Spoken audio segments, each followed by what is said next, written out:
जय जगन्नाथ दर्शक बंधु आगक आसूची पवित्र चैत्र मास। चैत्र मासरे माँ बासंती दुर्गा पूजा कराए। साधारणतः वर्षक आमर 4टी नवरात्रि रही। दुईटी हूँ गुप्त नवरात्रि जहाँ स्वतंत्र भाव में तंत्र साधक माने से नवरात्रि को पालन कर आषाढ़ नवरात्रि और माघ मासर नवरात्रि।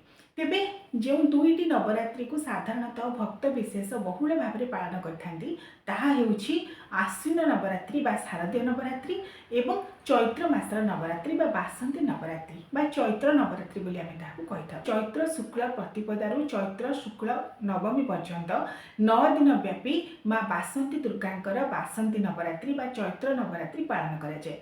सेथिपाई चलित वर्ष 2026 मसीह मार्च 19 तारिख गुरुवार दिन ठारू ही चैत्र नवरात्रि शुभारंभ करा जिवो।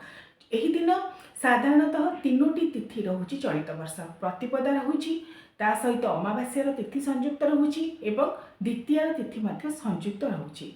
सकाळ 6:59 पर्यंत चैत्र अमावास्यार तिथि रहुची। चैत्र अमावास्या को आम मधु अमावास्या बोली कहीथा। चैत्र मास हूँ मधु मास, बसंत ऋतुर समय।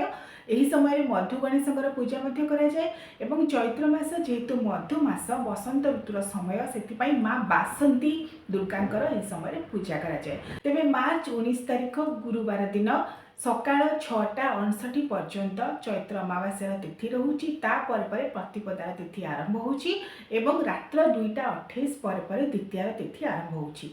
3टी तिथि जेहेतु एही दिन पड़ुची गृह स्पर्श ग्रह पूजा मध्य एही दिन करा जाय थाए। तेबे दर्शक बंधु सकाळ 7टा पर प्रतिपदार तिथि आरंभ हेले मध्य जेहेतु यह नवरात्र साधारणतः रात्र समय रे एही दिन मानकर पूजा करा जाय एवं नवरात्रि 9टी दिन रे एवं राति रे माँ नवदुर्गा को पूजा करा जाए। माँ देवी दुर्गा 9टी भिन्न भिन्न स्वरूप से जहाँ पांचि उल्लेख करा जायछि स्पष्ट भाव में चैत्र नवरात्रि चैत्र शुक्ल प्रतिपदा दिन ही आरंभ करा जिवो। एही दिन ही कलश स्थापन करा जिवो। सेथिपाई बिना कोनोसी द्वंद्व रे बिना कोनोसी संदेह रे आपण माने चलित वर्ष 2026 मसीह मार्च 19 तारिख दिन ही सकाळ समय रे कलश को स्थापना करेंगे। जो मैंने बासंती नवरात्रि पालन करने को चाहूँगी बा चैत्र नवरात्रि पालन करने को चाहूँगी से शुभ समय होउछि आपण माने सकाळ 6:59 मध्य चैत्र नवरात्रि पूजार शुभारंभ करने कलश स्थापना करें।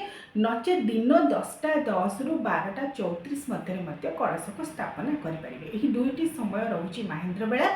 यही दिन जेहेतु चलित वर्ष अमृत बेला जोग नाही, यही दुईटी महेंद्र बेला जोग ही आपण माने चैत्र नवरात्रि पूजार शुभारंभ करने कलश स्थापन करेंगे।